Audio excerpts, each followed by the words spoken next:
And our hero woke up with a coin in his throat. And he's now gone with Letty Hempstock to her farm. I said to Letty, "I'm scared." She smiled at me. "I'll make sure you're safe, I promise. I'm not scared." I was still scared, but not as much. It's just scary. I said, "I promise," said Letty Hempstock, "I won't let you be hurt." "Hurt?" said a high, cracked voice. "Who's hurt? What's been hurt? Why would anybody be hurt?" It was old Mrs. Hempstock, her apron held between her hands, and in the hollow of the apron so many daffodils that the light reflected up from them transformed her face to gold, and the kitchen seemed bathed in yellow light. Letty said, "Something's causing trouble. It's giving people money in their dreams and in real life." She showed the old lady my shilling. "My friend found himself choking on this shilling when he woke up this morning." Old Mrs. Hempstock put her apron on the kitchen table, rapidly moved the daffodils off the cloth and onto the wood. Then she took the shilling from Letty.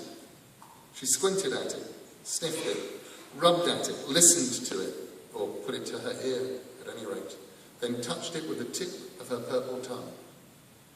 "It's new," she said at last. "It says 1912 on it, but it didn't exist yesterday." Letty said, "I knew there was something funny about it." I looked up at old Mrs. Hempstock. "How do you know?" "Good question, lovey. It's electron decay mostly. You have to look at things closely to see the electrons. They're the little dinky ones that look like tiny smiles. The neutrons are the grey ones that look like frowns.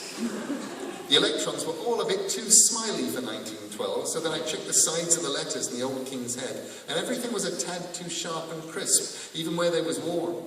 It was as if they'd been made to be worn." "You must have very good eyesight," I told her. I was impressed. She gave me back the coin.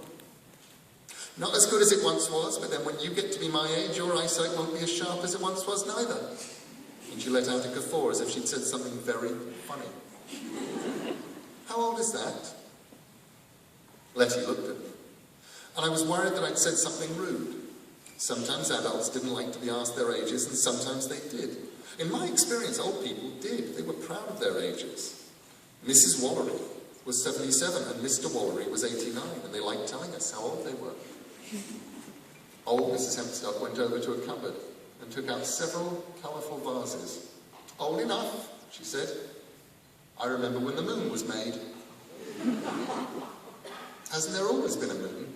"Bless you, not in the slightest. I remember the day the moon came. We looked up in the sky. It was all dirty brown and sooty grey here then, not green and blue."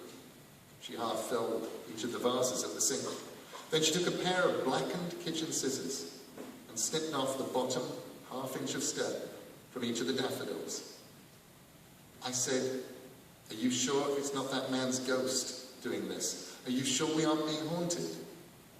They both laughed then, the girl and the old woman, and I felt stupid. I said, "Sorry." "Ghosts can't make things," said Letty. "They aren't even good at moving things." Old Mrs. Hempstock said, "Go and get your mother. She's doing laundry." Then to me, "You shall help me with the daffs." I helped her put the flowers into the vases, and she asked my opinion on where to put the vases in the kitchen. We placed them where I suggested, and I felt wonderfully